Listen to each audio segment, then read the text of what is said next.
Welcome back Lakshmudra JK classes. State level SSLC preparatory exam 1 2026 ಇಂದು ನಡೆದ Hindi question paper with answer ನೋಡ್ರಿ ಯಾವ ರೀತಿಯಾಗಿರ್ತದೆ ಬರಿಬೇಕಾಗಿತ್ತು ಅಂತಕ್ಕಂಥದ್ದು answer key ಅದಾವ ಡೈರೆಕ್ಟಾಗಿ ನೋಡ್ಕೋರಿ ಯಾವ ರೀತಿಯಾಗಿ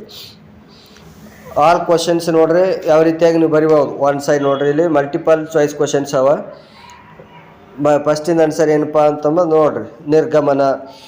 ಮಚ್ಲಿಯ ಸೆಕೆಂಡ್ ನೌಕರಿ ಥರ್ಡ್ ಚಿಪ್ಕಾನ ಅಂತದ ಫೋರ್ತ್ ಆನ್ಸರ್ ಪೂರ್ಣ ವಿರಾಮ ಫಿಫ್ತ್ ಸಿಕ್ಸ್ತ್ ನೋಡಿ ಗುಣಸಂಧಿ ಆಗ್ತದೆ ಸೆವೆಂತ್ ಜಲಧಾರ ಆಗ್ತದೆ ಎಂಟನೇದು ಏನಾಗ್ತದೆ ಶೇ ಬರಬೇಕಾಗಿತ್ತು ಅಲ್ಲಿ ಹೌದಾ ಸಂಬಂಧ ಭಾವಚನ ನೋಡ್ರಿ ಶೇ ಬರ್ತದೆ ನೈನ್ತ್ ಒನ್ ಟೆಂತ್ ಶಿರಾ ಬರ್ತದೆ 11 ವಾಸ್ತು ಕಲಾ 12th ನೋಡ್ರಿ ರಾಧಾ ಅಂತದ ನೋಡ್ರಿ ನೆಕ್ಸ್ಟ್ ನೋಡ್ರಪ್ಪ ಥರ್ಡ್ ಬಿಟ್ದಲ್ಲಿ 1 ಮಾರ್ಕ್ಸ್ ಕ್ವಶನ್ಸ್ एक वाक्य में उत्तर लिखिए कलाम जी का ಆನ್ಸರ್ 13 ನೋಡ್ರಿ 13th ಆನ್ಸರ್ ಯಾವ ರೀತಿಯಾಗಿ ಬರಿಬೇಕಾಗಿತ್ತು ಅಂತಕ್ಕಂಥದ್ದು 14th ಅದ ನೋಡ್ರಿ ಆನ್ಸರ್ ನೋಡ್ಕೋ ತೋರ್ಬಿಡ್ರಿ ಹೌದಾ ಡೈರೆಕ್ಟಾಗಿ ಆನ್ಸರ್ ಡಿಟೇಲ್ ಆಗದ ನೀವು ಯಾವ ರೀತಿಯಾಗಿ ಆನ್ಸರ್ ಬರಿಬಹುದಾಗಿತ್ತು ಅಂತಕ್ಕಂಥದ್ದು 19 20 21 22 ಅಥವಾ ಇದ್ದಿದ್ದನ್ನು ಕೂಡ ನೋಡ್ರಿ ಆರ್ ಇದ್ದಿದ್ದು ಕೂಡ ಆನ್ಸರ್ ಯಾವ ರೀತಿಯಾಗಿ ಬರಿಬಹುದಿತ್ತು 24ನೇದನ್ನು ಕೂಡ ನೋಡ್ರಿ ಅದೇ ಥರ 3-4 ವಾಕ್ಯ ಮೇ ಉತ್ತರ ಲಿಖಿए ನೋಡಿ 3 ಅಂಕದ ಪ್ರಶ್ನೆಗಳು ಯಾವ ರೀತಿಯಾಗಿ ಬರಿಬಹುದು ಇರ್ತಕ್ಕಂಥದ್ದು 28 29th ಆನ್ಸರ್ 30 ಆನ್ಸರ್ 31 32 33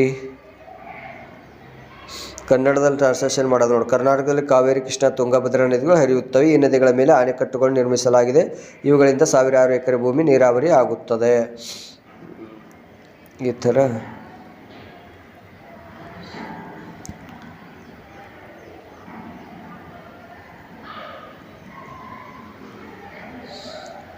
ನೋಡ್ರಿ ಪತ್ರ ಲೇಖನ ಯಾವ ರೀತಿಯಾಗಿ ಬರಿಬೇಕಾಗಿತ್ತು ಇದು ಲಾಸ್ಟ್ ಏನಪ್ಪ ಅಂದರೆ 5 ಮಾರ್ಕ್ಸ್ ಕ್ವಶನ್ ಆಗಿದೆ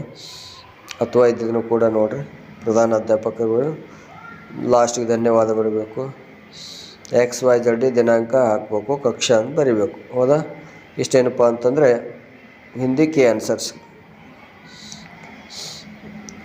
ಇನ್ನೂ ನಮ್ಮ ಚಾನಲ್ ಯಾರೆಲ್ಲ ಸಬ್ಸ್ಕ್ರೈಬ್ ಮಾಡ್ಕೊಂಡಿಲ್ಲ ಸಬ್ಸ್ಕ್ರೈಬ್ ಮಾಡ್ಕೊರಿ ಅದೇ ಥರ ಏನಪ್ಪ ಅಂತಂದರೆ ನಿಮ್ಮೆಲ್ಲ ಫ್ರೆಂಡ್ಸ್ಗೆ ನಮ್ಮ ಚಾನಲ್ ಕೂಡ ಶೇರ್ ಮಾಡಿರಿ ಅಂತ ಹೇಳ್ತಾ ಮತ್ತೆ ಏನಪ್ಪ ಅಂದರೆ ಏನಪ್ಪ ಅಂದರೆ ನಾಳೆ ಇರ್ತಕ್ಕಂಥ ಪೇಪರ್ ಸೈನ್ಸ್ ಓಕೆ ಅದನ್ನು ಕೂಡ ಕ್ವಶನ್ ವಿತ್ ಆನ್ಸರ್ ಬಿಡ್ತದೆ ಯಾವ ರೀತಿಯಾಗಿ ಮಾಡಲ್ ನಾವು ನೋಡಿದೆವು ಅಂತಂದರೆ ಸೇಮ್ ಏನಪ್ಪ ಅಂದರೆ ಎಲ್ಲ ಎಕ್ಸಾಮ್ ಹೆಂಗಿರ್ತದಪ್ಪ ಅಂದರೆ ಮಾಡಲ್ ಪೇಪರ್ ವಿತ್ ಸೇಮ್ ಎಷ್ಟು ಇರ್ತದೆ ಸ್ವಲ್ಪ ಅಟ್ಟೆ ಏನಪ್ಪ ಅಂದರೆ ಕ್ವಶನ್ ಅಟ್ಟೆ ಡಿಫ್ರೆಂಟ್ ಆಗ್ತವೆ ಅದರ ಕ್ವಶನ್ ಪತ್ರಿಕೆ ಸೇಮ್ ಆ್ಯಸ್ಟೀಸ್ ಬಂದಿರ್ತವೆ ಹೌದಾ ಅಷ್ಟು ಪ್ರಾಕ್ಟೀಸ್ ಮಾಡಿರಿ ಅಂತ ಹೇಳ್ತಾ ಮತ್ತೆ ಮುಂದಿನ ಒಂದು ವಿಡಿಯೋದಲ್ಲಿ ಸಿಗೋಣ ಥ್ಯಾಂಕ್ ಯು